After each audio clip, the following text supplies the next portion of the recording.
Greetings and welcome to the United States Transhumanist Party Virtual Enlightenment Salon.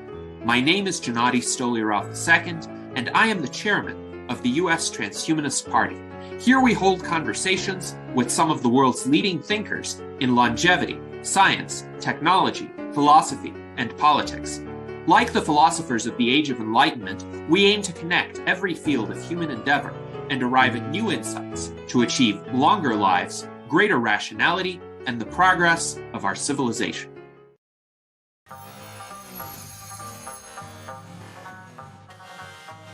Aging is a natural process, but it's a process which helps our health and well-being.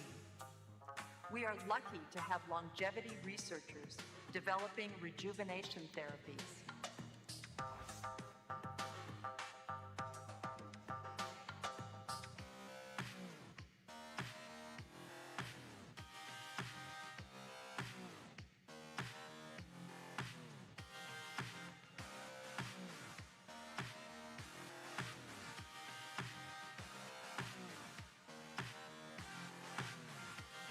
Welcome to TransVision 2025.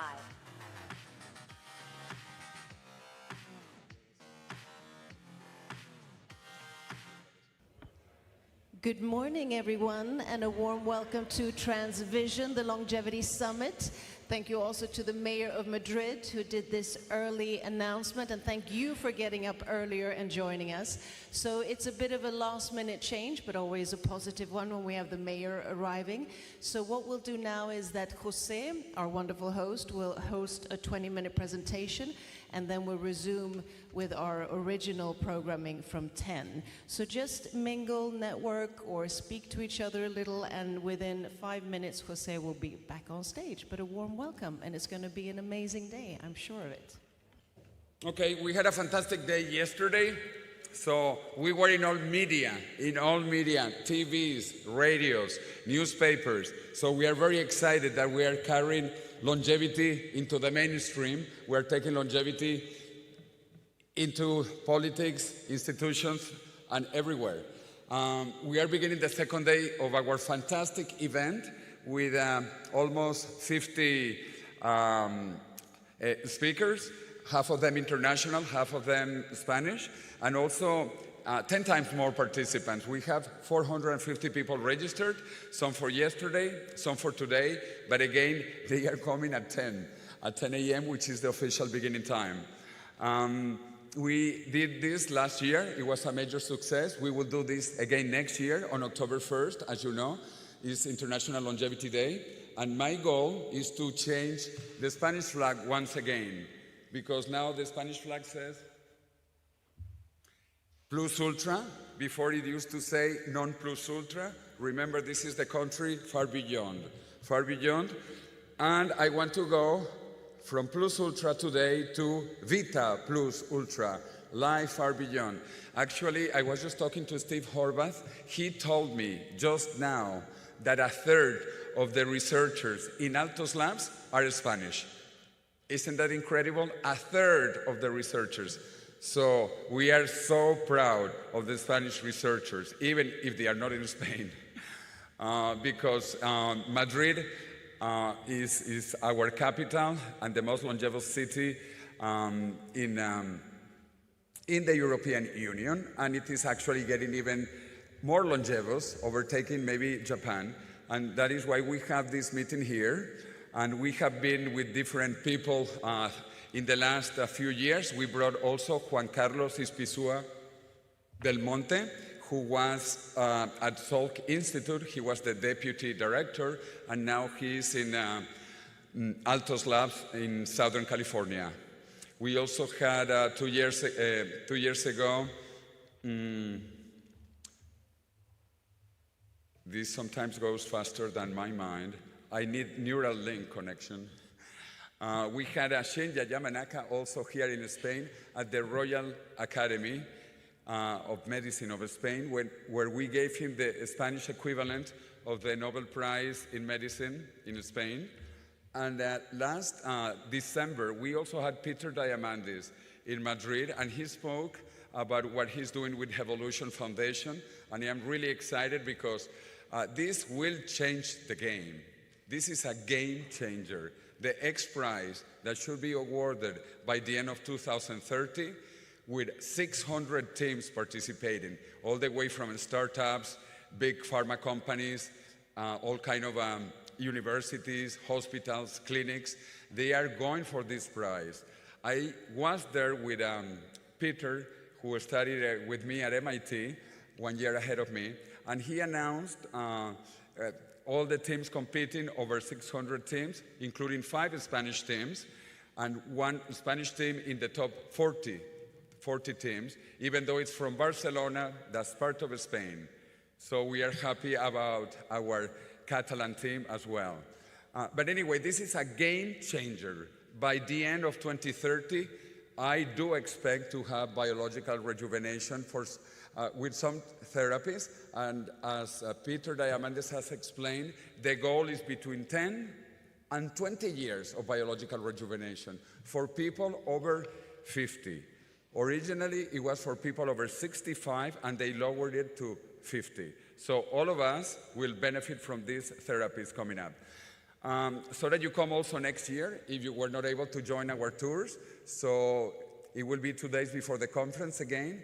We will go to the most beautiful city in Spain, Segovia, the city of my mother, to see the Roman aqueduct and the most impressive castle in the planet, which is the Alcázar de Segovia, the inspiration for Neuschwanstein, built by Ludwig II near Munich, Bavaria, and also the inspiration for the Disneyland Castle. So you have to come here, and with me. As I said, we are enjoying this, being in all media. We read the Madrid Longevity Declaration in the 3 most important political places here in Madrid. At the office of the President of the Community of Madrid, which is the state of Madrid, at the Congress of Madrid, of Spain, the Congress of Spain, and at the City Hall, whose mayor we just were listening to, the mayor of Madrid. Today, during lunchtime, we will show 2 documentaries, Longevity Hackers, that is coming out now for Gaia TV in all European languages. It's coming out in French, in Spanish, in Italian, in German, because the original documentary is in English, but now through Gaia TV, it will be in the major European languages. I appeared there, and I am happy to say I was recorded here in the College of Medical Doctors of Spain. But many other people, we have all the way from Tony Robbins and Peter Diamandis, Aubrey de Grey, Liz Parrish, all of these people working on longevity. Maria Blasco from Spain as well, who was director of the Cancer Research Institute at that time as well. This doesn't want to follow my instructions. Okay, well, you know, this is what we did. These pictures are not from yesterday, but you know what we did if you joined us. In fact, I do think I put a few pictures from now. Let me see. Yeah, this is from yesterday. This was our audience in this beautiful place yesterday. And me waving the flag of Vita Plus Ultra. And if you look on the last picture to the right, we had an intruder in the march. We had someone who was in that march that we wanted to eliminate, the Grim Reaper.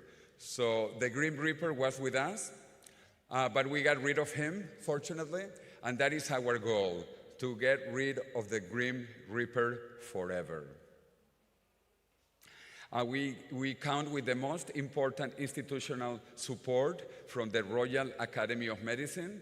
We had the president of the Academy speaking yesterday and talking about the death of death. He named personally my fantastic co-author, David Good, and myself. This is an honor, one of the most prestigious doctors in Spain, talking about the death of death. He's an oncologist, and he knows that there is already biological immortality, and he's not afraid to talk about it. Anyway, we are in Madrid, so we have the support, of course, of Madrid. If you want to try this, we are doing some experiments, so please do try this. Get your phones out and try the slides because we are doing the poll. We want to show by the end of the day the results of the polls. There are like 3 questions online, so please answer those questions. It would be interesting to see what you think. Take a picture. Take your phones out and take a picture. So again, we are very proud to have a fantastic scientific committee, beginning with George Church himself, that you listened to him yesterday, and then also a local organizing committee with top people, including directors from this institution, the College of Medical Doctors. We had an incredible program yesterday, and we are having a more incredible program today. As you can look at the agenda, we are going to begin officially at 10 with the keynote by Aubrey de Grey. Aubrey de Grey will be speaking at 10, and then we have Dr. Andrea Mayer, and I am so honored to have you in Madrid. Andrea, I love what you do. I love the things you say, even if sometimes you are even less politically correct than me.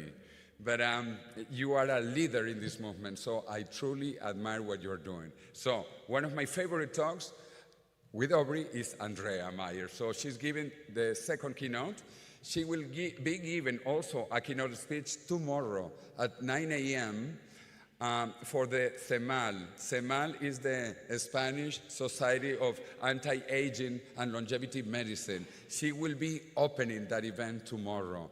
So, and she will be speaking in English, of course, but there will be human translation. There will be human interpreters translated into Spanish, so that you know, you can listen to her in Spanish instead of reading subtitles made by artificial intelligence.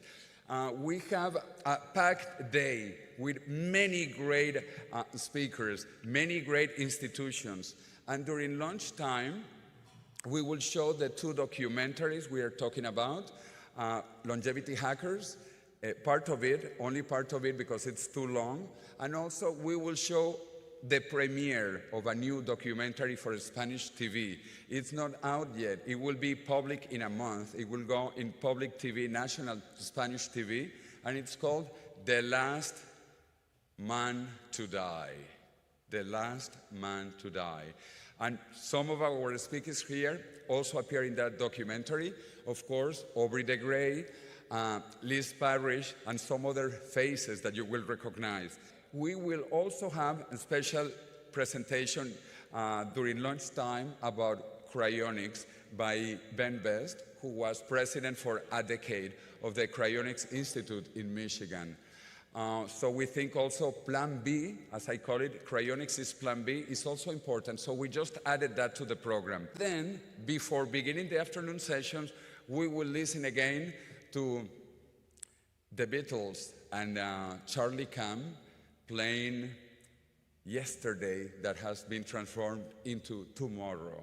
Tomorrow, beautiful, beautiful adaptation using artificial intelligence with Paul McCartney singing Tomorrow and talking about immortality. So don't miss it out if you haven't seen it yesterday. This is the premiere, official premiere of that video in Europe, so don't miss it. Then we have again fantastic, fantastic presentations in the afternoon, and we have a marvelous closing. By 8 p.m., we will have actually another Zoom presentation. Liz Parrish, who has been in Spain 4 or 5 times already with us, couldn't be here this time in person. But she will be talking about gene therapies, and her presentation is quite nice. She says, I am a genetically modified organism, a GMO, and so you will be soon. So all of us will be genetically modified very soon, and that will be her presentation this afternoon. And at 8 p.m., we have like the Vice Minister of Science of Spain. She will be closing for the government of Spain, the Vice Minister. We will also have the Science Counselor of Madrid, who is an immortalist, by the way. So I like to bring immortalists here, so people who are open about living longer and longer, healthier and healthier, younger and younger. So anyway, Angel Niño Quesada, who is a very good friend of mine, will be closing together with the Vice Minister. And to make it interesting, once again, we will have a flamenco dancer, just one song, but you need to experience Spanish music, because Spain is the land of fiesta and siesta, so you need to understand the fiesta and the siesta part. And tomorrow also I want to invite you. We are going to have another celebration at the Royal Academy of Medicine, in the same place where 2 years ago we had Shinya Yamanaka, where we gave him the equivalent of the Spanish Nobel Prize in Medicine. So Shinya Yamanaka was with us 2 years ago here in Madrid. We are collaborating with him in some activities. Actually, one of the doctors that got the award yesterday, for those who know or who are Spanish, Pedro Guillén. Pedro Guillén is working with Shinya Yamanaka and Juan Carlos Ispizua. So we are very happy to have had Shinya Yamanaka. We will have a cocktail, a closing cocktail. If you are still in Madrid, join us at 6 p.m. It is open, it is free, and there will be a fantastic cocktail. So join us tomorrow at 6 p.m. at the Royal Academy. It's a beautiful place, not as beautiful as this, but it's beautiful. It's, you know, also 300 years old building. Anyway, so let me give you an additional presentation. Most of you know I studied in MIT. During my first working life, I was in energy. Now I am into longevity. And I only do longevity now because this is very exciting. When I graduated in MIT 40 years ago, the biggest industry in the world was energy. 40 years ago, out of the top 10 companies in Forbes, 9 were energy companies. Exxon, Mobil, Shell, British Petroleum, Texaco, Total, etc., etc., etc. Today, 9 out of the 10 biggest companies in Forbes are technology companies. Amazon, Google, Facebook, Microsoft, NVIDIA, etc., etc. In 20 years, the biggest companies will all be longevity companies. So I am happy you are here because this will be the biggest industry in the next 20 years. Which, by the way, let me make a side joke. We have the biggest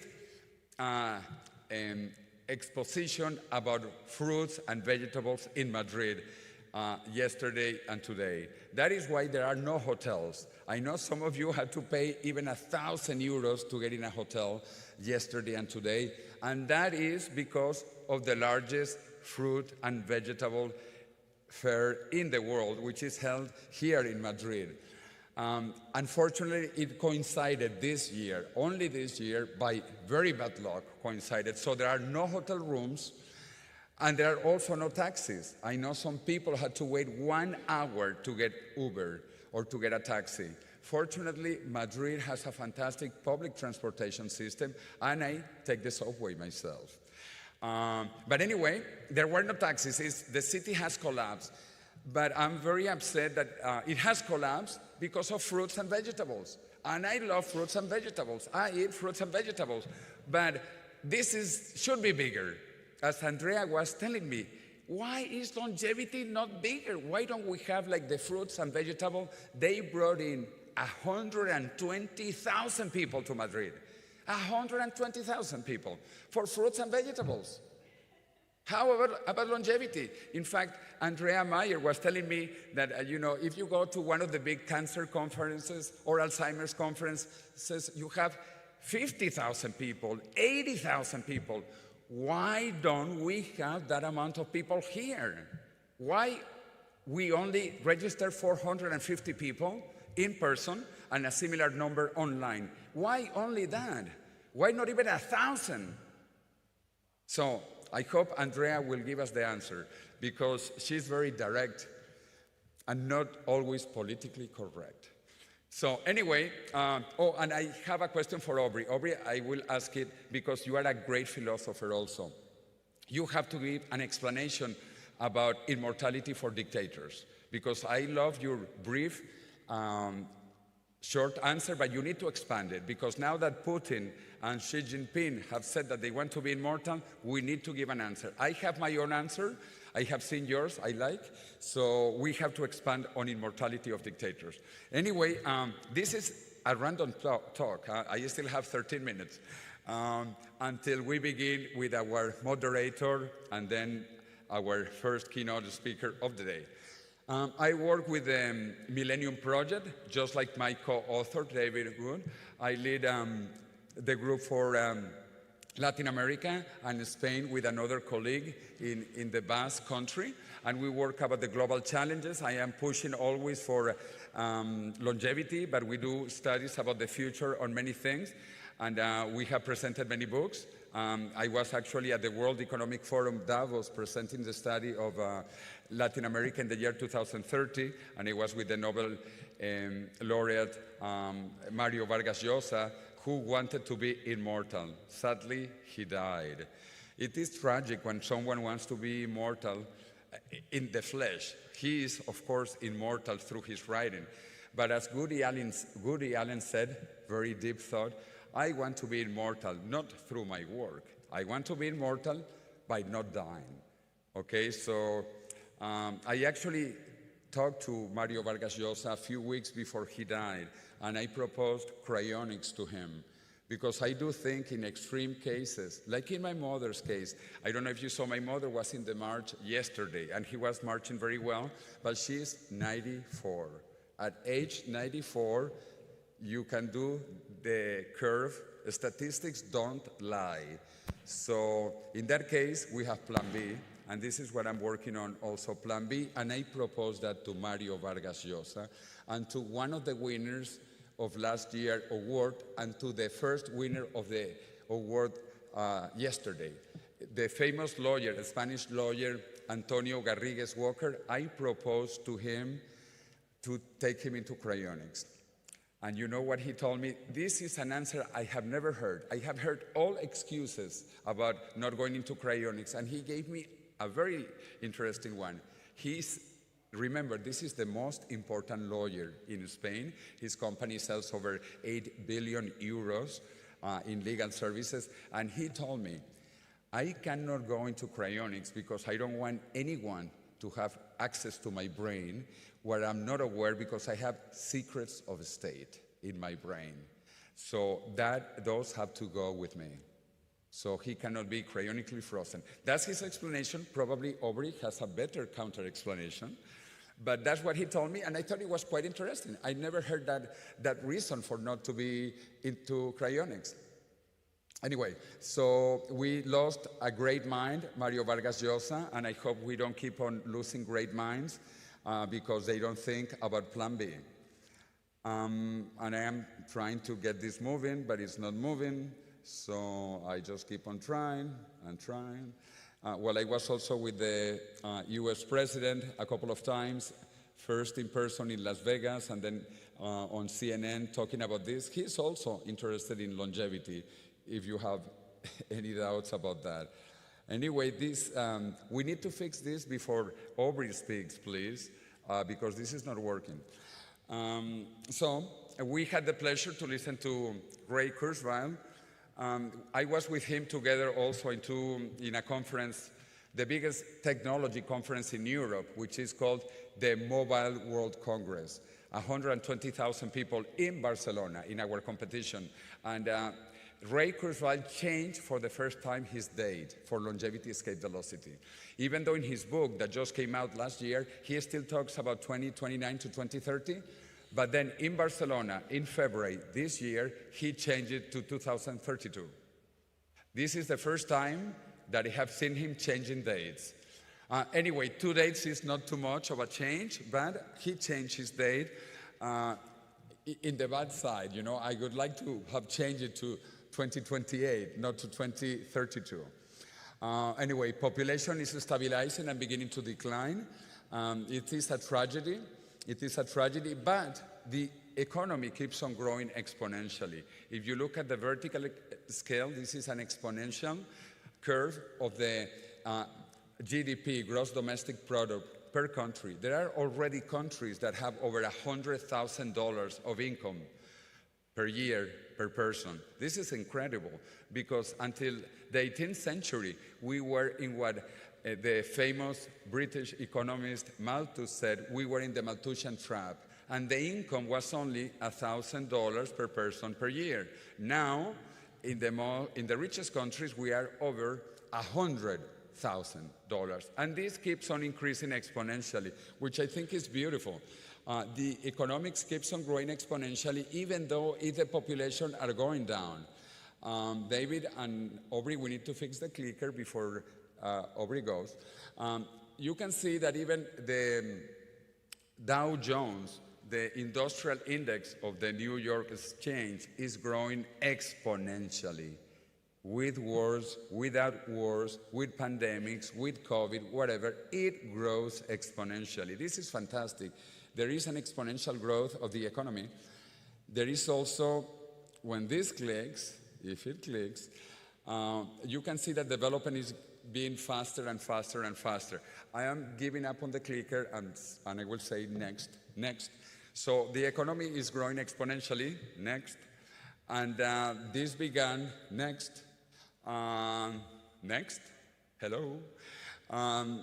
After we left the Malthusian trap behind. In the 18th century, there was no economic growth. And this is what Malthus called, or was called, the Malthusian trap. No economic growth. But with the Industrial Revolution that began in Britain, the world economy grew 100%.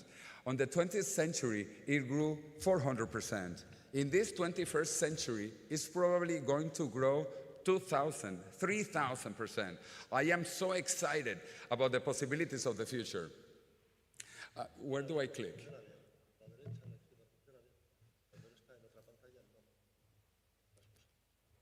Okay, so talk to him, just in case. He says I can click anywhere, let's see. Okay, it did work. So there is this exponential growth. Things are moving faster, getting cheaper, smaller, and better. So this is what we call exponential change. And there is a big change between moving linearly or moving exponentially. If we move linearly, after 30 steps, we have walked 30 meters. But if we move exponentially and we double and we double and we double and we double, after 30 doublings, we have walked over 1 billion meters and have gone around planet Earth 26 times. This is difficult to understand because we think linearly. We are linear beings that grew up in a linear world. But technology is growing exponentially. Also, longevity. This is so beautiful. Life expectancy is growing exponentially. In this past century, you know, in the time of the Roman Empire, life expectancy in Madrid was 20. In the capital, in Rome, was 25 years during the Roman Empire. Then it went from 20 in Spain to 40 in the year 1900 to 80 years in the year 2000. And right now in Madrid is 86.1 years of age. If you look what is growing most is the red part, which is education. This is important because it's education, innovation, creativity. This is why humanity is advancing, because we are not just animals that sleep and work.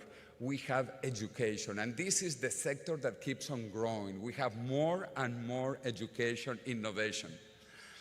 And hopefully this will solve everything. But there are people against technology, like the famous Luddites in the United Kingdom. When the United Kingdom began the Industrial Revolution that changed the world, there were people who didn't like technology, who didn't like robots, who didn't like machines, and they destroyed the machines. Fortunately, the machines won. And because the machines won, we live in this advanced world. Because machines make humanity, all of humanity, move forward in all areas. So I don't like the Amish because they are in the 18th century, or some other groups like where I was born in Venezuela. We have the Yanomami Indians. They don't want any technology, no technology. for thousands of years. They don't even want to speak the modern languages of Spanish and Portuguese. They don't want anything from the outside world. And that is okay. That is okay if that's really what they want. And I'm pretty sure that before there were people who didn't want wheels. You know, when the wheel was invented about 5,000 years ago, probably there were people who did not want wheels. You know, anything is possible. But to change that idea, Singularity University was born in 2009, and because I knew both Ray Kurzweil for 40 years and Peter Diamandis from MIT, you know, I got involved as one of the founding faculty of Singularity University, where we have had every year Aubrey de Grey, because of course Aubrey de Grey is the most famous public figure on these issues in the world, even though sadly he was called a charlatan by my alma mater. MIT Technology Review said that he was a charlatan in 2005. What is beautiful is that they said, forgive us, MIT Technology Review, because they saw that what Aubrey was saying was reality. But anyway, I like to talk about CACA. This will be the last thing I will do. You know, the CACA theory of evolution, of technology. When I went to MIT, I used punch cards. Punch cards had 1K.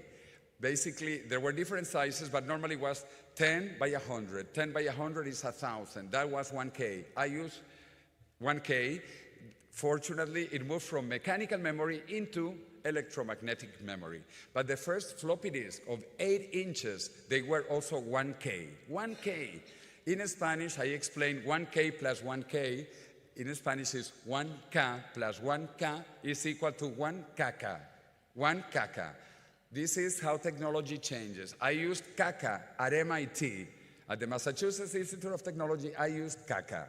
And from CACA, we moved to floppy disk, smaller, of 512 CACAs. Then we moved into even a smaller floppy disk of 1.4 mega. And now I have a pen drive here with a time machine shape of 1 terabyte. 1 terabyte. We have gone from caca to terabytes in 40 years. And this is not stopping anytime soon, as Ray Kurzweil explained yesterday. This is not stopping anytime soon. This continues, this continues. And so we have moved from caca to terabytes. And if you look at my pen drive of 1 terabyte, in 20 years, this will be caca. This will be caca. 1 terabyte will be caca in 20 years. And this is now starting in biology, because it's moving faster biology than computer science. If you look at the incredible acceleration of biotechnology, it's moving much faster than caca and Moore's law, both in cost and in time. And with that beautiful thought about the caca theory of evolution, I want to call back our fantastic moderator, Sabine von Gafke. Please. Thank you.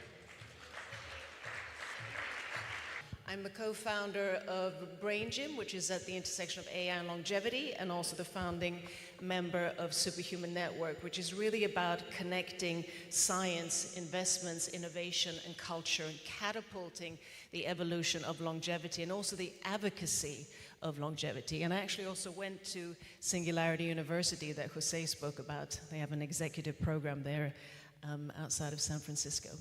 But enough about me. Yesterday, we explored the science of aging, from cellular models to translational therapies. We took, of course, longevity to the streets of Madrid, walking. And today, we're going to go even deeper, really into the bold visions of the future, of clinical realities and social and economic structures, and see where we are at the moment, and with these exponential times, where we're actually heading when it comes to longevity. And longevity, of course, taps into everything that has to do with our globe here, from our health to our infrastructures, because we also need to build the environments where we can thrive and have health.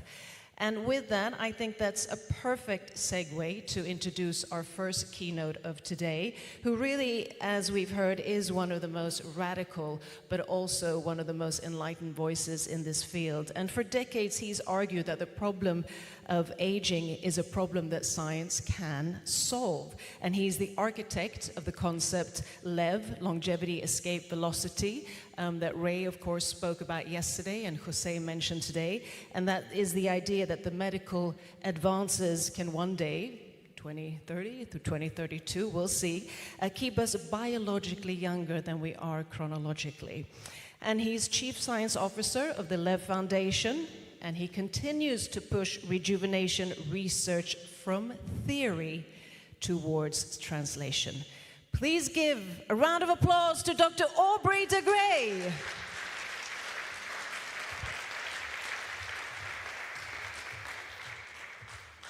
Thank you so much, Sabinia, and thank you to Jose and the other organizers for inviting me to give the first talk of today. I've got a lot to say, and so it's probably rather good that I apparently have more than half an hour to say it, because the program the adjustments to the program caused by the mayor's schedule allowed an expansion of the program this morning.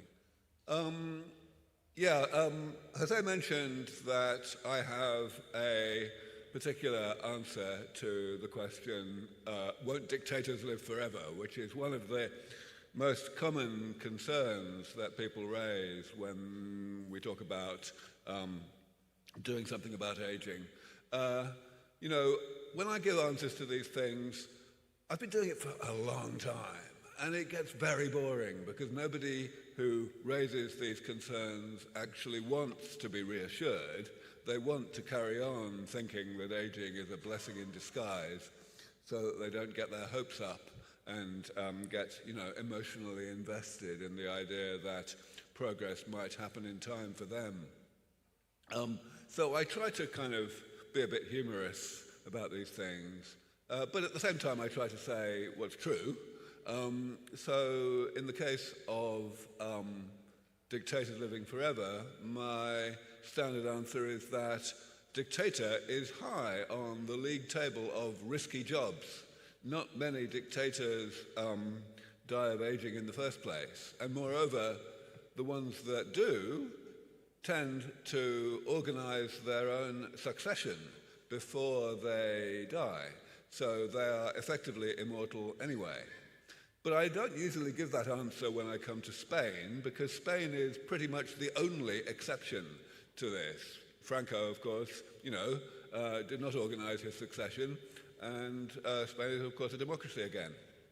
So it's a little bit of a weak argument when I come to Spain. Nevertheless, here we are. All right, so since it's the first talk of the day, I thought I should give a fairly general overview of where I think we stand in the process of developing medicines that will bring aging under comprehensive medical control. Of course, I will also talk about the specifics of what we do at LEV Foundation. Oh, I should also say, I really ought to have made a different logo that had periods, full stops after the letters, because we don't call it LEV Foundation, we call it LEV Foundation. It's an acronym for Longevity Escape Velocity, of course. Let me start with a reference to the last talk of yesterday. Ray Kurzweil gave, as always, a really excellent survey of the concept of exponential growth and accelerating change.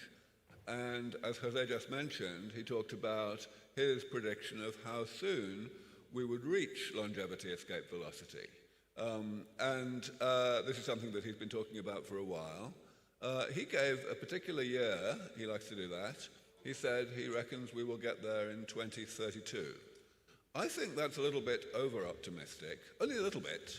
I think that we will probably get there sometime in the second half of the 2030s, between maybe 2036 and 2039. So, that's not much of a difference. And of course, our predictions are probabilistic. So I say that I think we have a 50-50 chance of getting there within 12 to 15 years from now. But the main reason why I am a little bit more pessimistic in terms of timeframes than Ray is actually something that was highlighted in the first question that was asked to Ray at the end of his talk. Edouard Dabenet, I'm not sure if he's here today, asked the question, what are we actually short of right now? Do we need more intelligence or do we need more data? I believe we need more data, even more than we need more intelligence.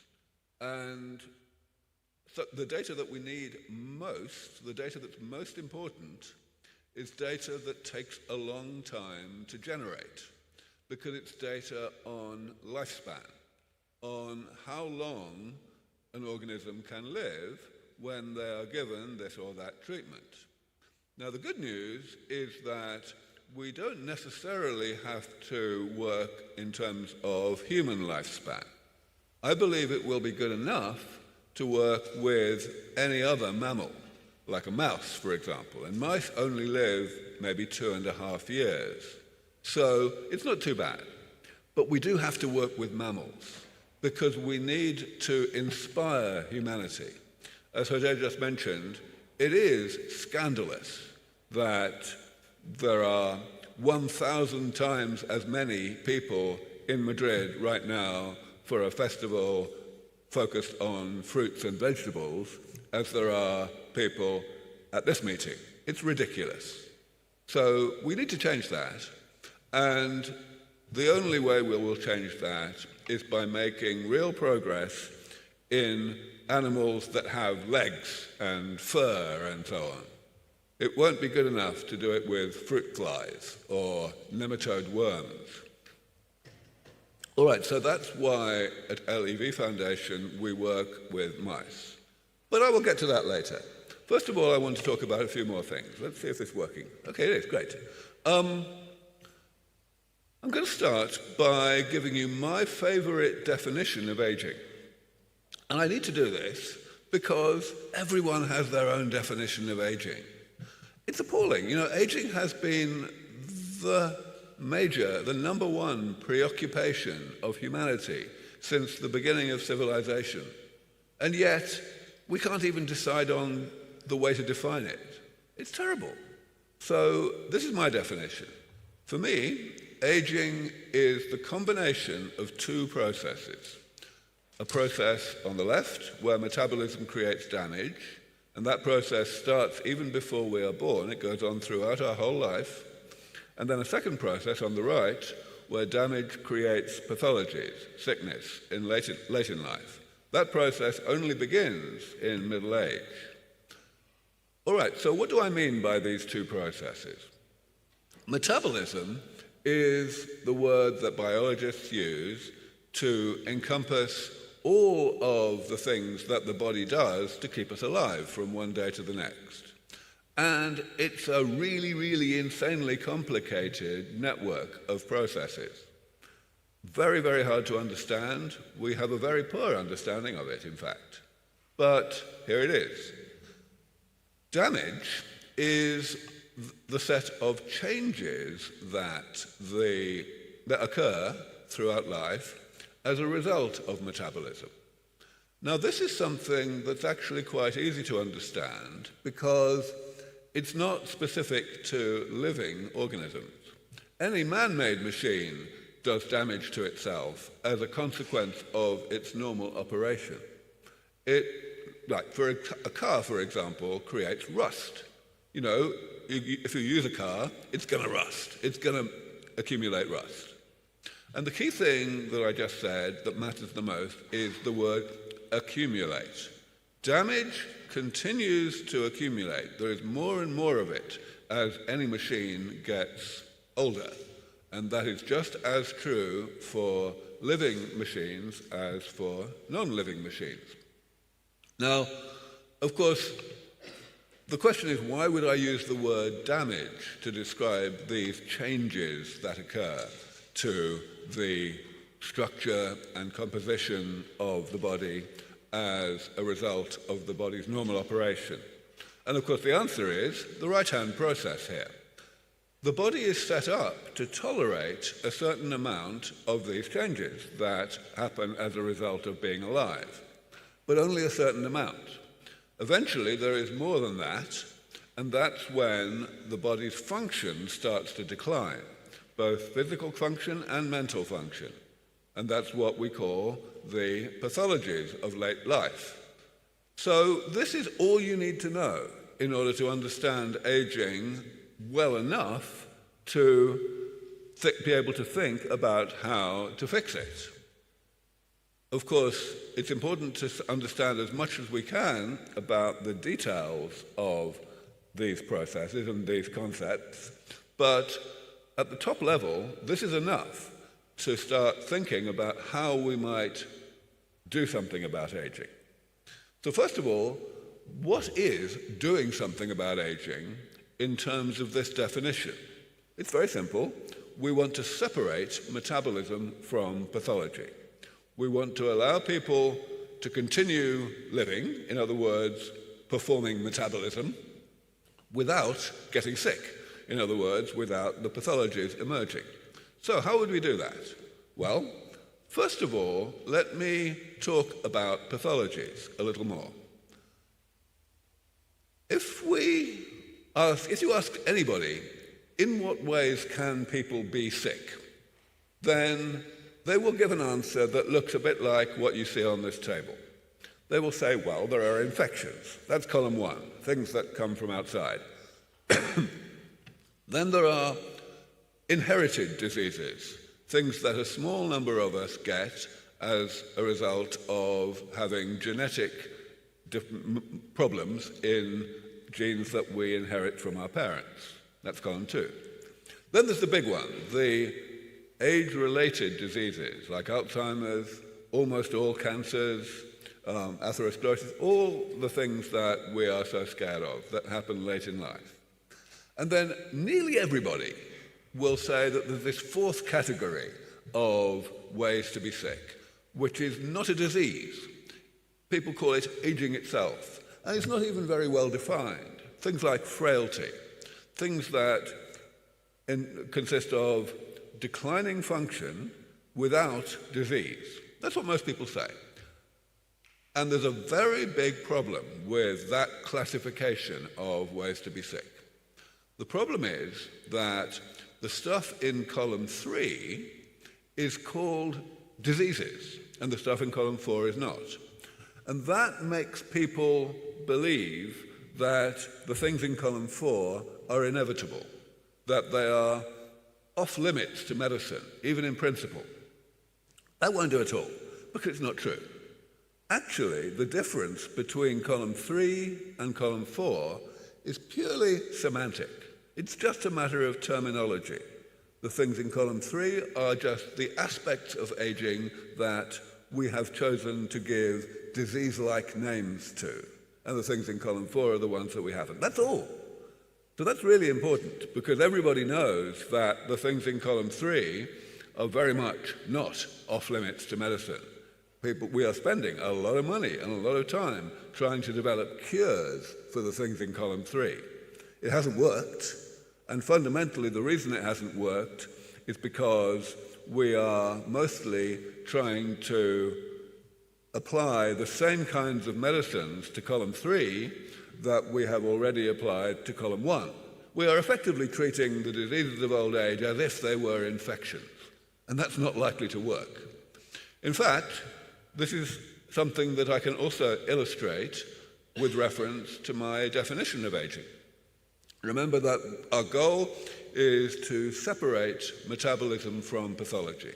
Well, we could, in principle, do this by separating damage from pathology. And that's what geriatric medicine today is all about. We try to forget about damage and to attack the pathologies directly, as if they were infections. And lo and behold, it doesn't work. It's crazy because, of course, the damage is continuing to accumulate. So anything that tries to address the consequences of damage is bound to become progressively less effective as time goes on. Now, I'm not the first person to notice this or to say this. More than a century ago, a few people began to realize that attacking the pathologies of late life directly would never work. And they said, we need to be more preventative. In order to separate metabolism from pathology, we should not try to separate damage from pathology, but instead, we should try to separate metabolism from damage. Going back to the analogy with a car, this means basically making the body run more cleanly and create damage more slowly than it naturally does. And that's where the whole field of gerontology came from. We looked at the living world and we said, well, okay, some species live a lot longer than others. They somehow have better metabolism that runs more cleanly. So the idea was maybe we can emulate that if we study aging really well. But it also hasn't worked. The reason it hasn't worked is partly what I said earlier, that metabolism is an insanely complicated network of processes. But worse than that, it's a network of processes that creates damage as an intrinsic feature. The creation of damage is just inextricably intertwined with the things that we need metabolism to do to keep us alive. So that hasn't worked either. So that's why 25 years ago, I started to focus on a third way to separate metabolism from pathology, which is, of course, the maintenance approach. In the maintenance approach, we do not try to interfere with either of the two processes that comprise aging. Instead, we separate the processes from each other by going in and periodically removing some of the damage that metabolism has created. If we become good at that, then we can let metabolism create damage at the normal rate. We don't need to slow that down, because by removing damage, we can still prevent it from accumulating to the level that causes the right-hand process, that causes pathologies to emerge. Now, as I said, this is exactly what we already do successfully with simple man-made machines. This car is more than 100 years old, and it's working. It's working just as well as it was the day that it was built. Why? Not because it was designed to last 100 years. It was probably designed to last 10 years. But here it is. Preventative maintenance, if it is sufficiently comprehensive, just works. It just works. It completely transcends the idea of any kind of warranty period on the machine. Now, of course, in order to implement the maintenance approach, we do need to know some things about damage. We don't necessarily need to know very much about the mechanisms that cause damage to be created, but we do need to know what the damage is. So, back in the year 2000, I created this classification of damage. This is the left-hand side of this table. These are categories of change that happen in the body throughout life, and they all can kill you if they go too far. So, for example, loss of cells. That is simply when cells die and they are not automatically replaced by the division of other cells. And, of course, that happens in various parts of the body. A very well understood one is Parkinson's disease, which is caused by the loss of a particular type of neuron. All right, so we've got these 7 categories. Now we have to describe how we would repair them, how we would do preventative maintenance.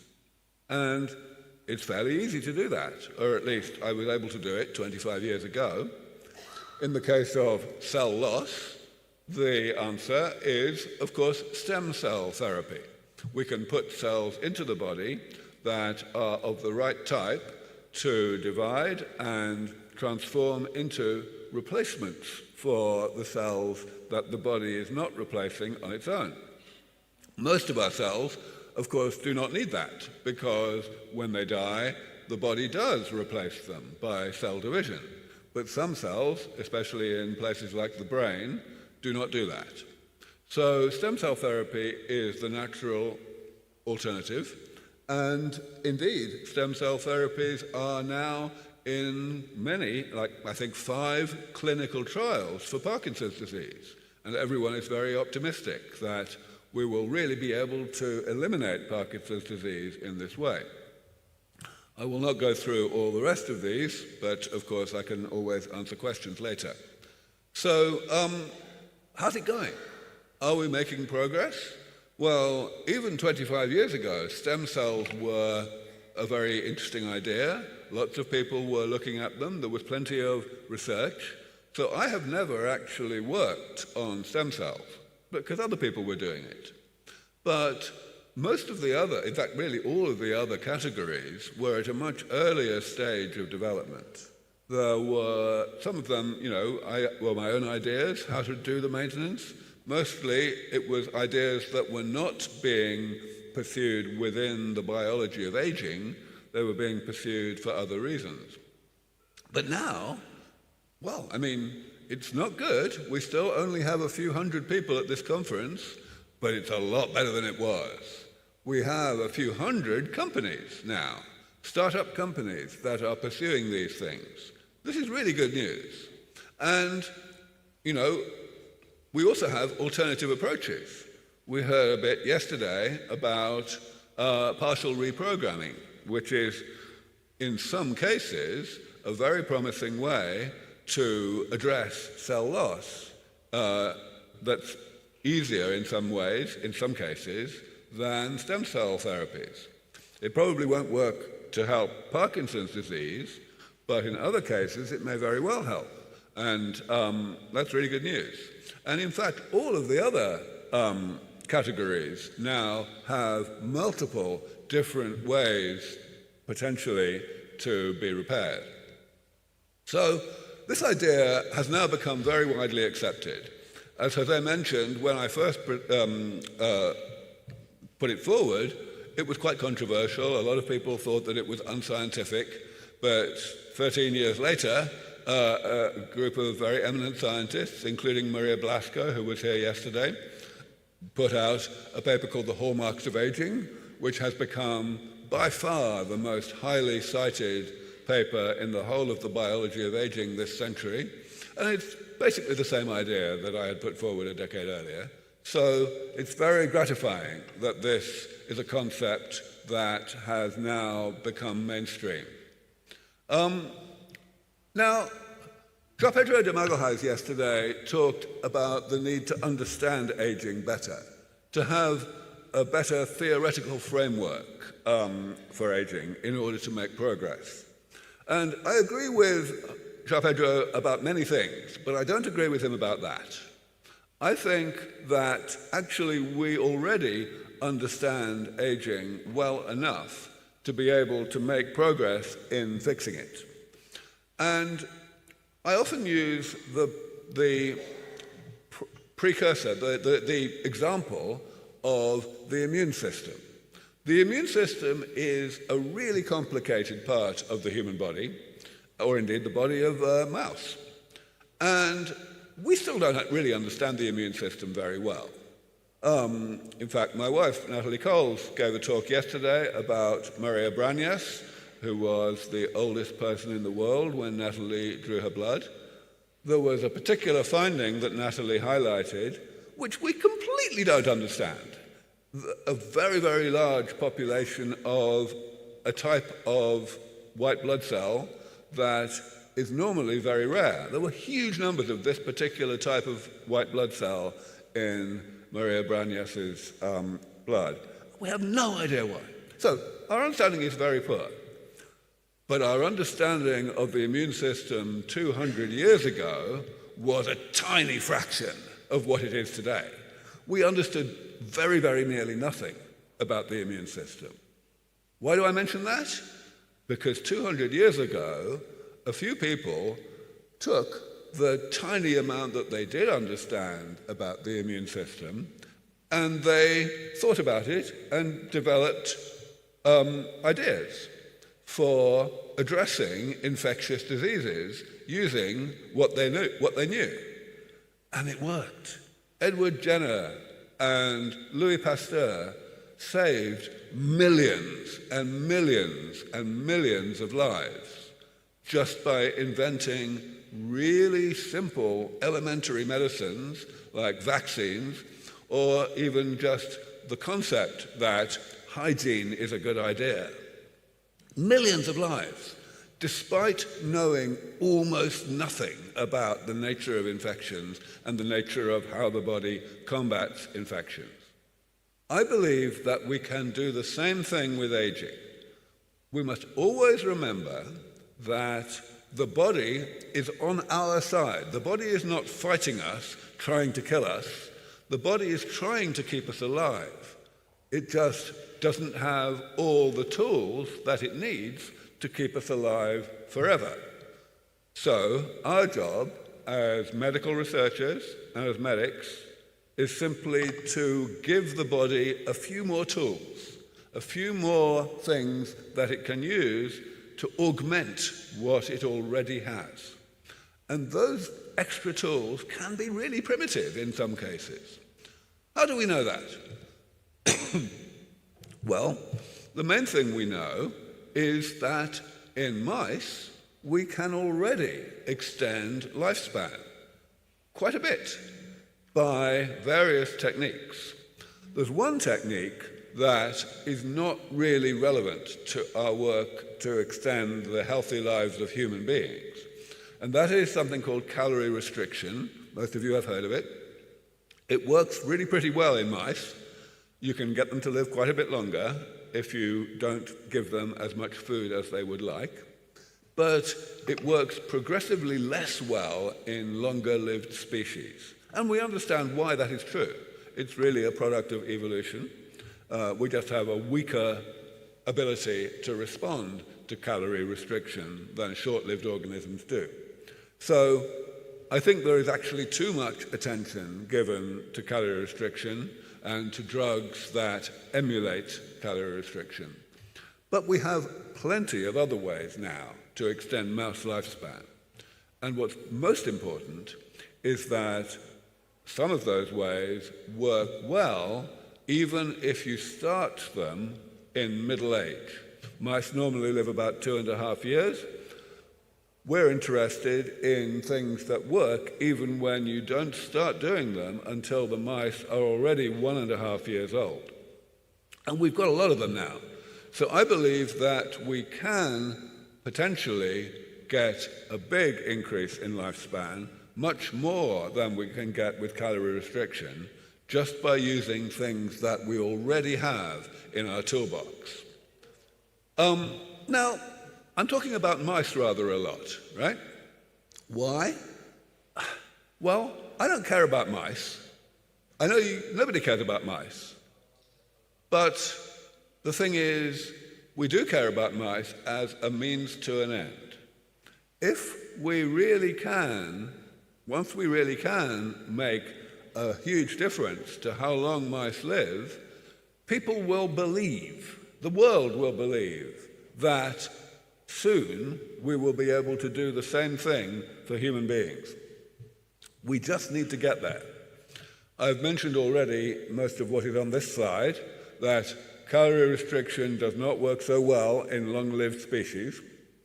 Also, it doesn't work so well when you start late in life. So, we're making no progress making those approaches work better. And we will not, because it's an evolved response. But with damage repair, with the maintenance approach, we have the potential to go further. So, what am I doing about this? Well, at LEV Foundation, we are trying to do exactly what I have described. We are taking interventions, treatments, that other people have already shown to work in mice, starting late in life, and we are putting them together in the same mice at the same time. That is the way that we think we will get bigger results. We think that we should be able to get an additive effect. So, in the first experiment that we did of this nature, which started nearly 3 years ago, and it ended about 6 months ago, we took 4 treatments. I have them listed here. The first one is actually not a maintenance thing, a damage repair thing. It is a calorie restriction mimetic. That's to say, it's a drug which causes the body to think that it's not getting enough food. And it works pretty well. But as I say, it will not work so well in humans. The other 3 are types of damage repair. One of them is to give these old mice some new blood stem cells from young mice. Another one is to give mice an additional amount of telomerase using gene therapy. This was inspired actually by some of the work of Dr. Blasco, who spoke yesterday. And the third one, which was also discussed yesterday, is to give it a senolytic, a drug that specifically kills off a type of cell that we accumulate during life, and it seems to be bad for us. And we used this thing called galactose conjugated navitoclax. As I say, we started when the mice were already 1.5 years old. And, well, it went pretty well. Back. There we go. So in the female mice, we had 10 treatment groups, a group that was getting all 4 of these treatments, a group that was not getting any of them, and 8 groups that were getting some subset of the treatments. And the result was quite encouraging. Excuse me. The group that were getting all of the treatments is denoted by the red line here, the thick red line. And as you can see, they were doing better than anybody else. On the x-axis is the age of the mice, and on the y-axis is the proportion of the mice that were alive up to a given age. This is called a Kaplan-Meier curve. And the thick blue line is the control mice that were getting none of the treatments. And as you can see, the mice that were getting some subset of the treatments were somewhere in the middle. So that's what we hoped for. We got an additive effect. But we did not do any better than what calorie restriction can do, or indeed rapamycin on its own, which is what we want to do. We want to get, ideally, 2 or 3 times as big an effect as we can in this experiment. The male mice, it was more complicated, but basically the same concept. And we measured many, many things about the health of these mice, like their memory and their physical agility, their strength, their hearing, their eyesight. The curvature of the spine is something that is studied in mice because it changes with age. So lots of things. And we still have to analyze a lot of the data that we obtained in this way. I always like to emphasize that I don't really work on longevity. I work on health. Longevity is a side effect of health. And that's why it's important to work on health. We want to keep people alive for as long as possible, but the way we will do it is by keeping them healthy as long as possible. And of course, this is not a new concept.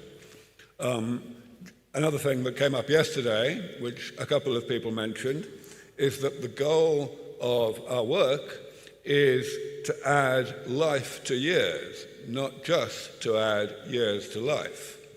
I want to highlight that a lot of people are tempted to omit, to leave out the word just in that sentence. People will say the goal is to add life to years, not years to life. And that's a very, very different statement. It kind of says that adding years to life would be a bad thing, even if the extra years were healthy years. And I believe that that is nonsense. The longevity side effect of adding life to years is something that we must celebrate and not apologize for. So, what should we do next? As I said, we were very happy that our first study combining interventions in mice was a demonstration of the concept. It proved that we could get an additive effect when we combine things. But we did not get the effect size that we were hoping for. So, in the next study that we want to do, which is described in detail at the website at the top of this slide, we are going to use more interventions. We are probably going to have 8 interventions instead of only 4. That means that the experiment will be even bigger. The first one used 1,000 mice, and the second one will use 2,000 mice. All of the interventions that we will test will be genuine damage repair, maintenance, and they have all been shown to extend life individually, so we are optimistic that we can get a much bigger effect when we put them together. Nobody else is doing this kind of experiment, and that's terrible. We desperately need a lot of experiments like this because we need to test things like different doses of each of the interventions. We can't do that with one study. Even this study, as I described it here, is going to cost about $6 million. Jeff Bezos just gave, a few years ago, $3 billion to a new company, Altos Labs, to investigate aging. Mahmoud Khan, who spoke at the beginning of yesterday's session, leads a group called Hevolution in Saudi Arabia, which is funded to the tune of $1 billion per year for 20 years. And they are not doing this kind of experiment either. You know, it's got to be done. It's the quickest way to bring human aging under proper, comprehensive medical control. So, as I said, we are using more interventions next time because we think it's got a better chance of giving a big result. But I want to highlight something that really comes back again to what Ray Kurzweil said last night. Progress is accelerating. It's still far too slow, but it's really accelerating. In the time 3 years ago when we were designing the first study, we had hardly any choice. The interventions that we used in our first study were really the only ones that had been shown to work when you start late in life in terms of extending mouse lifespan. But in those 3 years, while we were doing that study, lots more have been published. Lots of new studies that really seem to work. And we think it's going to continue to accelerate. So we are really desperate to get going in doing this experiment. For those of you who want more details of the studies that have inspired the inclusion of these various interventions, please take a photo of this slide, because these numbers are the identifiers in PubMed, the big medical database, that reported all of these things. So, very important to understand that these are recent and they are success stories. I'm going to end by talking about some of the support that is being given to this work by the cryptocurrency community. In the crypto community, there is a lot of interest in this work. I often speak at crypto conferences, and I'm the only non-crypto speaker. The reason I'm there is just because there's a big fan base, if you like. And some of those fans got together over the past several months, and they created a token, a cryptocurrency token that's called Aubrey, A-U-B-R-A-I, and it's, of course, based on me and our work. and you can buy it. And if you do, you will be helping our work. Yeah, we get the transaction fees. We may in due course just sell some tokens to get some more money. So this is good news. The guy Mark there that I'm mentioning there is actually Mark Berniger, who is the co-founder of another conference series that happens each year in Stad in Switzerland. And he made his fortune in the cryptocurrency world, so that's a great case of leading by example. And there's also an AI agent, a chatbot, that you can converse with on Twitter, on X. It's also called Aubrey. Don't forget the underscore at the end of the URL. It's pretty amazing. It is modeled on me again. It gives sensible answers to basically any question. I mean, maybe not exactly what I would say, but pretty close. And unlike me, it doesn't sleep. It has much more bandwidth than little me. So that's very, very good news. And there's even a version of it, an audio version. You can talk to it. And it sounds like me. It's terrifying. And they've done wonderful graphics as well. There we go. I just don't know what to say. It's pretty incredible. So we're pretty happy about this. So I will just end by talking about advocacy. There are many really powerful advocates for longevity here. Of course, Jose is one of the most important.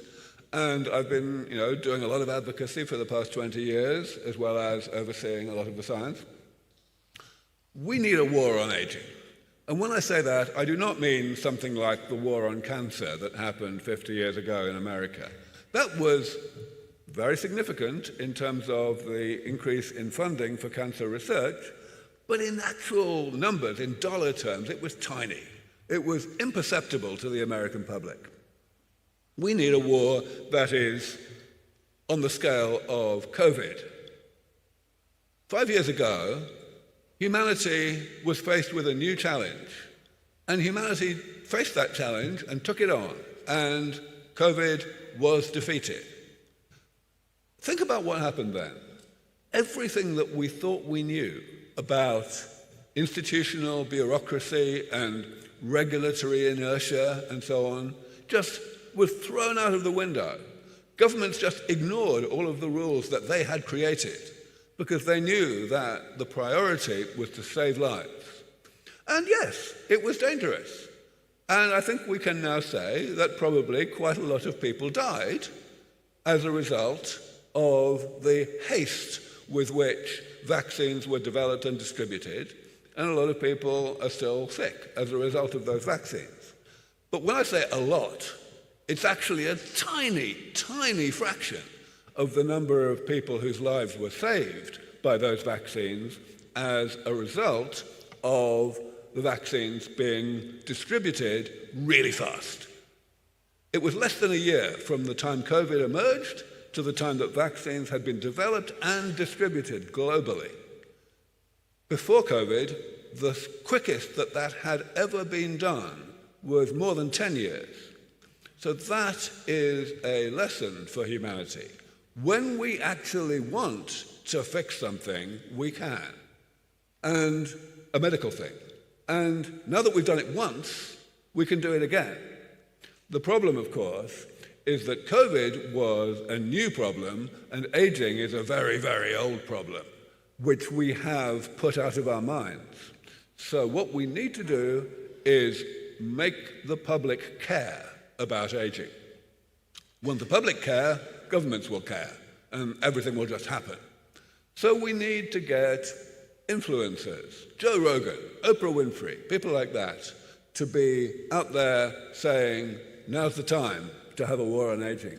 And I believe that that will happen when the subject matter experts are able to come out and say, yes, we have made so much progress in mice that now we can actually predict, not as precisely as Ray does, but somewhat we can predict how soon we will have a chance of bringing human aging under medical control.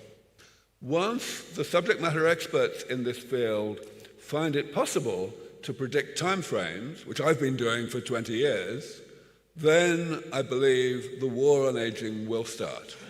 So I will stop there. Thank you very much for your attention.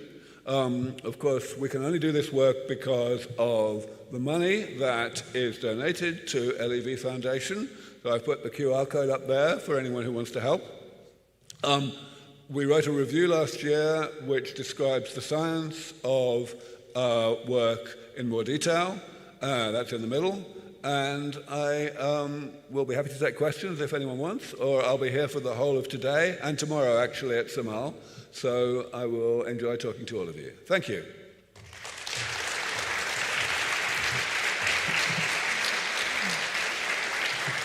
I'll get this one. Yeah.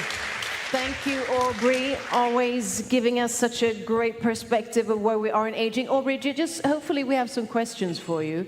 Let's start with that. Any questions in the audience? Seize the moment. We have one from Steve Horvath here, Epigenic Cox. Yeah, Aubrey, wonderful presentation. I really applaud you for your effort in the mouse study. I think it's very valuable for the whole field. I had a technical question. You probably are very aware of this paper by Kaberlein about the 900-day rule in the controls. The median survival should be 900 days. I very carefully looked at the Kaplan-Meier graph. I didn't quite see it, but maybe you could comment on it. Yeah, so this is a very important thing. A lot of the work that is published in this field and that gets, general audience headlines and so on, really isn't actually as significant as people say it is. And the reason it isn't so significant is because the comparison that is being shown is between mice that get some treatment and mice that don't, but the mice that don't get the treatment don't live very long. They're impaired in some way. Maybe they only live to, let's say, 2 years instead of 2.5 years. That doesn't sound very different, but if the amount of life extension that you're getting is only, let's say, 3 months, then that means that your treated mice are still living less long than normal untreated mice in somebody else's lab. And that's not good. So it's very important to use long-lived controls. And that determines, first of all, which strain of mice you use. We use a strain called Black 6, which is actually used by most longevity researchers, and they live about 2.5 years, 900 days on average. So that's what we are aiming for.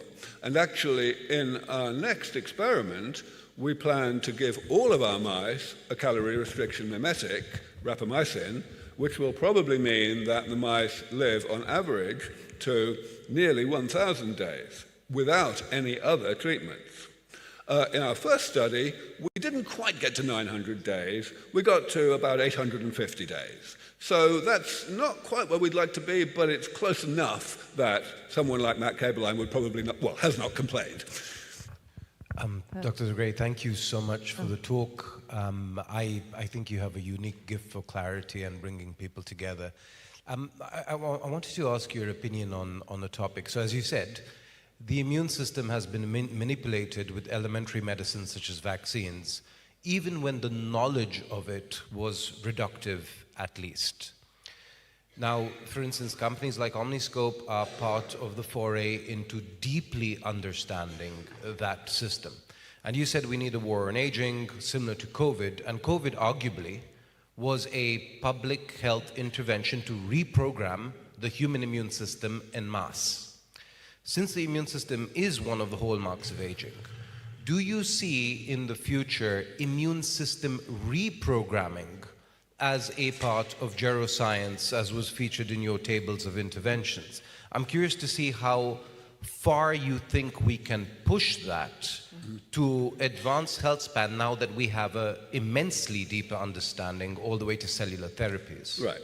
Great question. So, absolutely, we need to rejuvenate the immune system just as we need to rejuvenate every other system in the body. The immune system has an extraordinarily pervasive role in keeping us alive and keeping us healthy, not only eliminating infections, also eliminating almost all of the incipient cancers that we would otherwise get.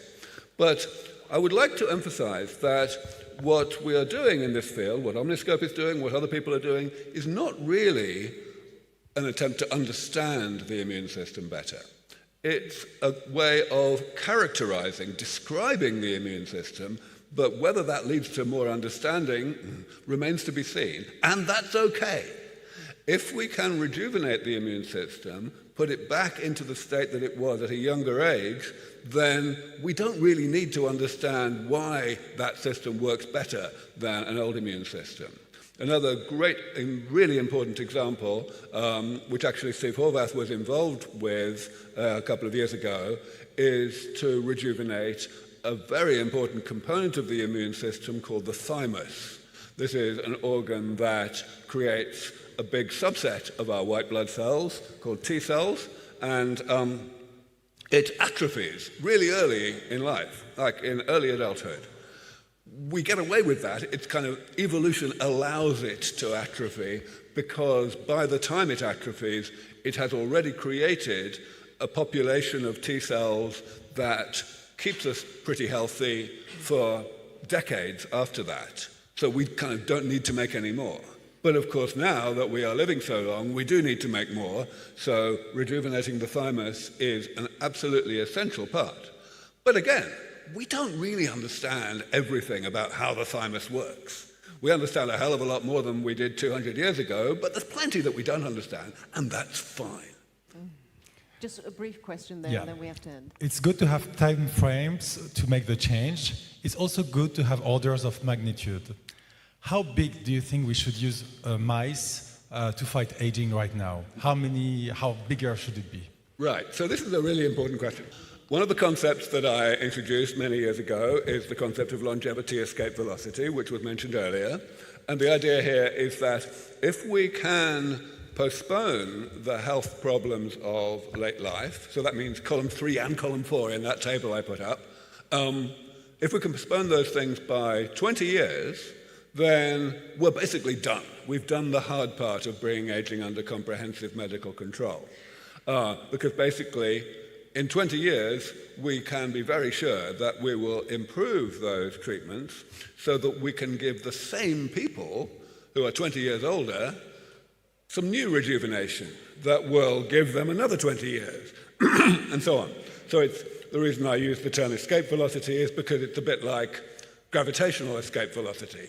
If you fire something up into the sky at a slow speed, it comes back down. But there is a certain speed above which it doesn't come back down. So that's kind of similar. Now, it turns out, if you think about that longevity escape velocity is easier to achieve for long-lived species than it is for short-lived species. That's the other way around from everything we normally think about in the biology of aging. Normally, long-lived species are harder to help. But in the case of longevity escape velocity, it's touch and go whether we will ever reach LEV with cats or dogs. I am certain that we will never achieve it with mice, because even if you double the lifespan of mice, you will not have enough time to figure out what to do next to double the same mice's lifespan again. All right, so what do we need to achieve? Well, I have defined, maybe rather arbitrarily, a threshold, which I call Robust Mouse Rejuvenation, RMR, and that threshold is to take middle-aged mice, as I mentioned, mice that are already 1.5 years old, and to give them an extra year of life, an extra 12 months, so that they on average live to 3.5 instead of 2.5 years. Now, why did I choose that threshold? Because what we can currently do is 4 months. We can take mice that are 1.5 years old, normally live to 900 days, we can get them out to slightly over 1,000 days, maybe 1,200, maybe 1,030 or 1,050 if you're lucky. Now, the thing is, we could do that half a century ago. We've made no progress. Jean-Pedro mentioned this yesterday. You know, it's pitiful how much we have failed to do. So that means if we can get 12 months, that's 3 times the effect size. That would be really dramatic. It wouldn't be longevity escape velocity, but it would be dramatic enough for people, for all the subject matter experts to go out there saying, yes, we are in a different world. So that's my threshold. I think. Thank you for that thorough answer. Thank you, Dr. Aubrey. Thank you. So now is the time for my co-author to give a fantastic presentation. Okay, if there is another picture like this. A fantastic presentation about the longevity dividend. So, welcome, David. Thank you so much.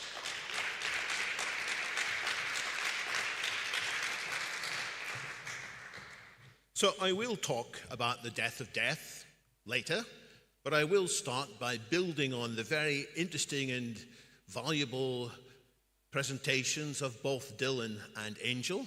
I will talk about the longevity dividend, but I'll talk about a problem with the longevity dividend, which I'll call the longevity dividend paradox. And I'll also talk about how we can solve that paradox and take full advantage of the dividend. I'll start with a frightening chart. Various people are frightened by this chart. On the x-axis is increasing age, and on the vertical axis is the annual cost of somebody of that age to the health service. This is based on research from the UK, but I'm fairly sure it would be similar throughout the world. So a 10-year-old, for example, costs a little bit less than £1,000 on average to the health service. A 60-year-old costs about $2,000, and somebody in their mid-80s costs $5,000. And in case you're wondering what this strange little bump is, can you guess? That's for women of a childbearing age that need services in connections with their pregnancy and childbirth. But the biggest finding in this chart is, of course, it's older people who cost the health service more, and that's because these older people have more infirmities, multiple things wrong. There is a famous statistic from the US looking at Medicare, which points out that 28% of Medicare is spent on people in the last year of their lives. Now, what frightens people is they imagine what's going to happen if people live even longer. And they're worried that this chart's going to keep on going up and up, with more costs, with more old people, and even more costs with even more old people. Which is why some politicians in unguarded moments say, I wish these old folk would hurry up and die. Not when the journalists are listening, but they are afraid. And I think it's true. If we had a continuation of normal aging, it would be more expensive. But the idea of the longevity dividend is that super agers actually don't cost more. And if more people can be treated so that they are super agers, this graph will move down and to the right. It will move down at all ages, including early middle age, and it will certainly move down at the top. What do I mean by super agers? There is an actual definition of the term. This is a picture of 4 famous super agers, the Can siblings. On the left, Helen, the oldest of the 4, was 9 years old. On the right, they regrouped more than 90 years later. All 4 of them lived beyond 100, and they were remarkably healthy right through their lives with little need for health care. 2 of them actually lived until nearly 109, and Irving Can was working 2 days a week with pleasure right up into his 109th year. A superager is defined as somebody who doesn't have cardiovascular disease or cancer or diabetes or cognitive decline by the age of 95, which is why they don't cost the health service so much. Another example. Another example is this lady. Her name is Ethel Caterham from Surrey. She actually lives about 20 miles from where I do. She's 116 years old. She is actually now the oldest woman in the world, and she is the oldest British person ever. And she might look a little bit stiff here, but if you look at the Sky News video of her talking with King Charles, she's full of life and vitality, and she's cheekily talking about, well, 50 years ago, all the pretty women in Europe wanted to marry you, didn't they? And he laughed at that, and he needed some light relief because the 2 previous days, King Charles had to babysit Donald Trump, which is a real ordeal for him. Now, this woman, Edith Caterham, she has no public record of any major disease. She was a COVID survivor, but despite her great age, she has not cost the health service extra money. Another super ager that I like a lot is this gentleman. His name is Leonard Barden. He was the UK chess champion in 1954. He is also the chess correspondent for The Guardian newspaper. He has been writing columns every week since September 1955. He has never missed a deadline. He is now 96 years old and no break. And his articles are still in high demand by top-class chess players because they are full of insight and intelligence. 96 years old. Now, you may think these are just individual statistical anomalies, but there thankfully is some statistics. If you go back to the UK and look at how much does somebody cost the NHS in the last year of their life, if you go beyond 80, actually it comes down. So somebody who lives to more than 100 doesn't cost so much in the last year of their life. And the figures in Japan are even more striking. Now, sometimes when you see a graph like this, you might wonder, has the zero been missed out? But no, this is an accurate graph. The people who die over the age of 105 costs only 70%, they cost 70% less in that final year of their life than people dying between 75 and 79. I've only managed to find figures for 2 countries, and there's a bit of difference there. So if anybody's looking for a project for their university studies or as a citizen scientist, I invite you to dig out more such data and explore it. But this is the longevity dividend. This is the principle that if you remain healthy for longer, like these super agers do, it has major economic benefits. What kinds of benefits? Of course, there are less cost for the health service. There are less costs for your family members. They don't have to take time off work and cut into their career to look after you when you get old and frail. Even more than that, they are contributing to the economy as producers, like Irvin Kahn doing his investment trading on behalf of his clients right up until nearly 109 years old, and as consumers as well. So people talk about the silver economy or even the silver tsunami. What happened there? Silver tsunami? Oh. This isn't the final version of my slides for some reason, sorry.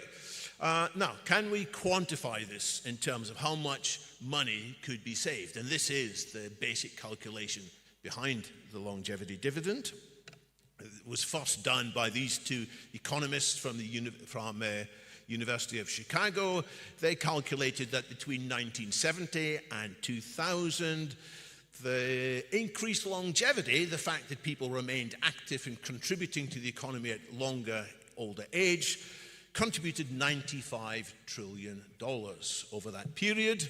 Now, it did cost some more money because people who previously would have died in middle age, they cost some money in health services to keep them alive, and these economists estimated that that cost 34 trillion, in which case there was a massive 61 trillion saving. And other economists, such as William Nordhaus, has done his own calculations. He says that maybe 40% of the growth in general national product is due to people living longer and being active in the economy longer. So that all happened without anybody sitting down and saying, let's make it happen. That all happened without people sitting down and said, hey, this is a good thing, let's try and have more of it. And the first people to say, let's have more of it, they wrote this article in The Scientist in 2006 for distinguished gerontologists, J.L. Shansky and others. And they basically argued it is economically sensible, that is financially wise, for society to prioritize research, not just into diseases of aging, not just into individual aspects of aging, but aging as a common root cause, which can be addressed. They didn't use the word then, but geroscience was invented shortly afterwards to capture this notion.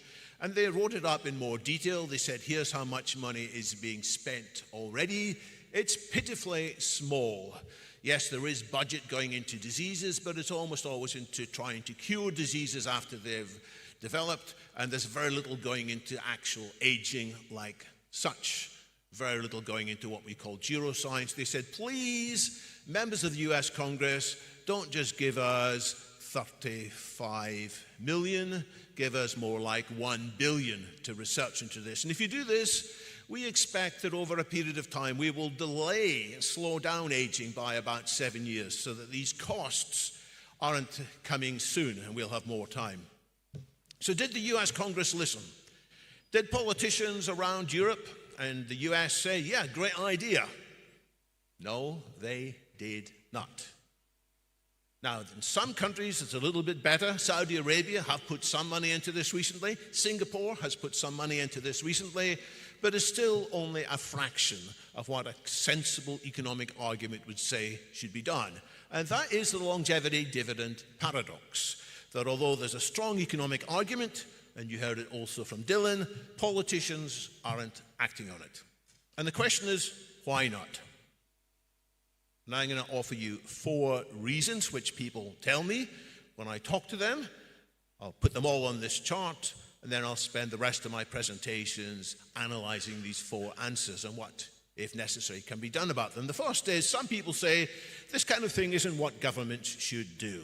You know, it should be left to VCs and the marvels of the free market. There's no need for government to come along and put money into this kind of preventative measures.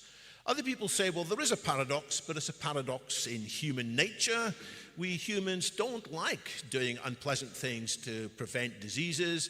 We just want to keep on eating ice cream, keeping on being lazy, and then eventually we will stomp up and pay for the cure. And this is tied to the argument we often hear that big pharma would make no money out of prevention. Big pharma just want to make people sick so they can treat them when they're sick. That's the second argument. Wonder if you would put your money on either of these 2 arguments. Argument 3 is that there's no consensus on why the money should actually be spent. There's so many different things. If you ask everybody in this room what you'd like government to spend money on, we might all say, yes, spend money on researching longevity, and they'd say what? And we'd give them about 60 different answers. So there's a confusion. And the final answer is that people say, well, yeah, I like your argument. I would like to take the advantage of these trillions, but frankly, I don't believe it.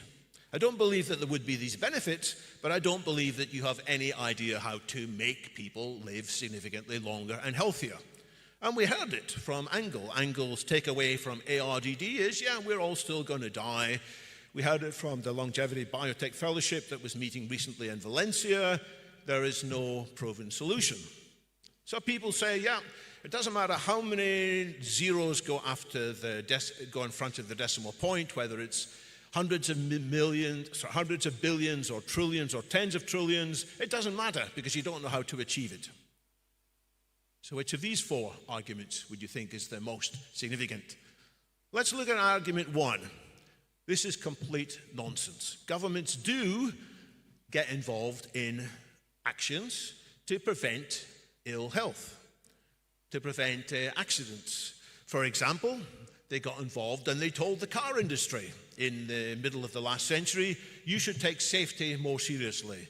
And the car industry executives said, we don't like to talk about safety because people want to buy into the fantasy of speed. And eventually the government put through enough laws to mandate safety, seat belts, and crumple zones in cars, and to mean that when they did have accidents, there were much less casualties. Far too many people still die from that, but it's much less than used to be. And there are plenty other examples. Governments got involved in banning lead in petrol, which had a big impact on criminality and also on IQ, reducing criminality, boosting IQ. There was the anti-smoking campaign. Why do people live longer now in 2025 than in 1965? A lot of it's due to the campaign against smoking. A lot of it earlier in the last century was due to sanitizing drinking water, insisting that all drinking water needed to be properly cleaned before being sent back into the system, promoting vaccinations. Many people said, ooh, it's so unnatural. Ooh, it's against God's law. And then they accepted the vaccinations and it cut, again, the illness. And earlier there was the ensuring that milk was pasteurized rather than coming straight from the cow and causing lots of childhood diseases. And yes, governments also get involved in funding research into individual diseases, research which no private corporation is going to do because it's too far away from any commercial returns. This is called a public good in the language of economics. So governments do all that, but they don't fund neuroscience except at a pittance. So that's not the answer. So let's come to the second possible solution, that we humans and industry isn't interested in prevention. That's bollocks as well. Prevention is big business and it's a common lifestyle choice. Think about Lipitor. I have some in my traveling bag with me. It's a statin which lowers cholesterol. Why? To prevent heart disease and strokes. It's been incredibly successful in boosting longevity. It's also been commercially successful for Pfizer. Pfizer's lifetime revenue for this is in the hundreds of billions. They would certainly like more preventative drugs like this. We could talk about Fosamax, which is a preventative drug to help people who might otherwise have brittle bones. And that one's for migraine. And there's one to prevent people having brittle bones. And we do spend money on prevention. We spend money to go to suffer the indignity of having our teeth hygienically cleaned and all being told off that we're not cleaning them properly. But we endure that because it does help prevent gum disease and brain disease. So that's not the answer either. So to come up to date, I say people would choose health span extension treatments once they're available rather than just being a nice point on a PowerPoint slide, and once their positive results are evident. So, where have we reached? I've ruled out these first two solutions, but I do think 3 and 4 are completely true and completely relevant. There is a huge confusion in the longevity community about what we would like governments to prioritize. And I'm going to borrow here from an analysis by Phil Newman of longevity technology, who says there are 10 levels in which people talk about longevity. I added an 11th at the bottom. So sometimes when people say we should support longevity, they're talking about changing our attitudes towards the elderly, providing mobility scooters and so on. Sometimes it's what we heard in the last talk from Angel, the kind of wisdom of the ancients, the wisdom of our grandmothers. More recently, there are consumer diagnostics, wearable devices that give us more insight, and that can be very useful. There are also all kinds of longevity supplements, which there's more all the time. And then further up the stack, this is increasingly important and increasingly big business, there is a professionalization of longevity clinical services. And then higher up the stack again, you get to what people like Peter Attia in his book Outlive and Eric Topol in his recent book Super Ages both talk about, which is treating individual diseases of aging, early detection and prevention of individual diseases of aging, and stopping or reversing aging in specific organs or tissues. And that's interesting, absolutely. Then you get to level 8, which is the systematic reversal of aging throughout the whole body, in which people become younger again. And I'm not going to talk much here about level 9 or level 10, that's something for another day. And the reason I stopped there is I'm now going to be more controversial. Here's the most controversial thing I'm going to say. We should all be concentrating on level 8. Why? Because that's when we're going to have by far the biggest bang for the buck. Trying to solve aging in lower levels is only going to produce modest increments. But if we do this, we're going to get beyond geroscience, which is slowing down aging. We're going to go to geroscience plus, which is reversing aging. We might even call it youngevity rather than longevity. And I might change the title of my talk from the youngevity dividend, so from the longevity dividend to the youngevity dividend. But where are we? There is now the question of evidence. And we have a sad situation of what has sometimes been called the vicious cycle of unchanging minds. The people who control funding, whether it's inside governments, whether it's large philanthropic funds, they say, well, I'm not sure where I should invest because they're not getting particular pressure from the public to invest in specific areas. The public, in turn, aren't getting pressure from their thought leaders, the people who've got huge YouTube following or the people who host very popular talk shows. They're not giving specific advice, and they, in turn, are not getting clear advice from the actual longevity scientists. If some of these podcast leaders were to attend the Longevity Biotech Fellowship, they'll come back and say, well, there's nothing happening here, is there? Let's go and spend your money, I don't know, in developing new flavors of ice cream or developing new vapes for this big business or finding cleverer ways to make people click on ads. That's where there's productivity. And why aren't the community, us here, why aren't we more unified? It's because we haven't yet got clear evidence that we can point to. And why isn't there clear evidence that we can point to? It's because the most promising scientific experiments have been starved of funding. And you go round this cycle. But we can drive the whole cycle in reverse. We can make it the virtuous cycle of minds changing. If there is sufficient catalyst funding, we can apply it in a particular area that will produce quick results. And basically it has to be mice, because you can demonstrate not just biomarkers are changing, because the public are right to be skeptical about biomarkers, because you can measure all kinds of biomarkers and get contradictory answers, and you can get people who claim their biomarkers have gone down because in some aspects they're becoming younger, but in yet other aspects they're becoming more frail and prone to death. So we've got to demonstrate that you can actually keep something like a human, a mammal, a mouse, long and alive and healthy for much longer than before. And if this happens, more of the rest of the longevity community are going to get off their skepticism. They're not going to be afraid to say, actually, it's happening and it could happen quickly. That's going to change the minds of the strong influencers in society, the people with large YouTube followings.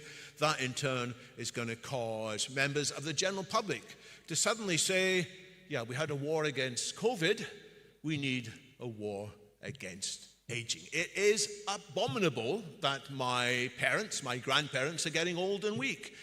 We should be doing more to support them. There are things we can do to support them, and that's going to make politicians wake up, and that's going to drive more funds around this cycle. Now, you may say this looks a bit simple.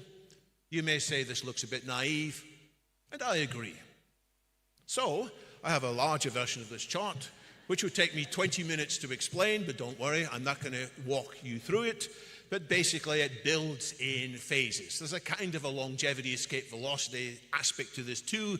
You get to a certain velocity, and that brings in more funding, which builds even higher.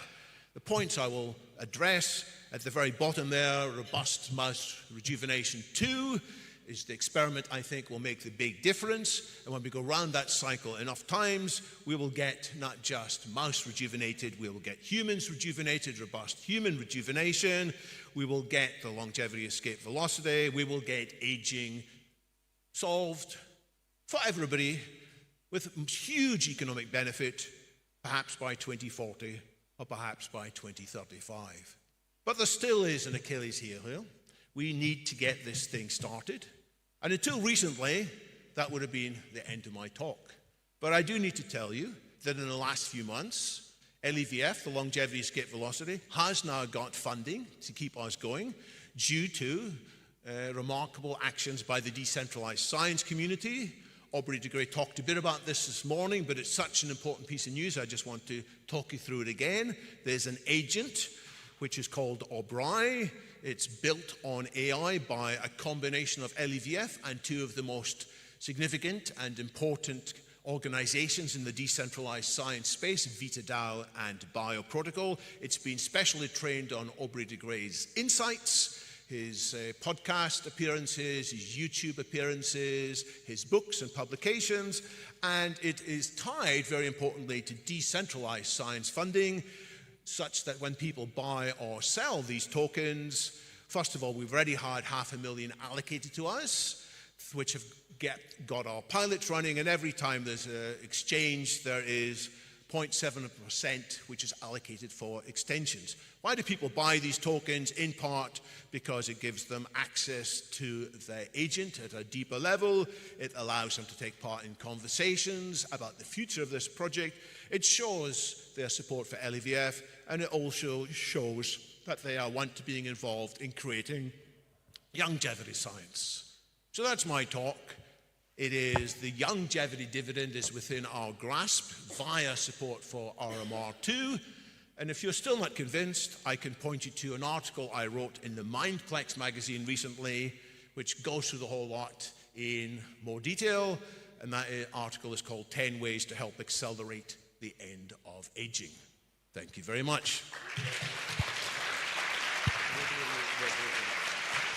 I forgot to say, I like to joke about David, and you saw this fantastic presentation, really beautiful, that he studied in Cambridge, England. I studied in Cambridge, Massachusetts. But also, look at our ties. He has the tie with the book in Spanish, and he has the tie with the book in English. So we have different ties for different audiences, so we are very proud to be promoting this internationally.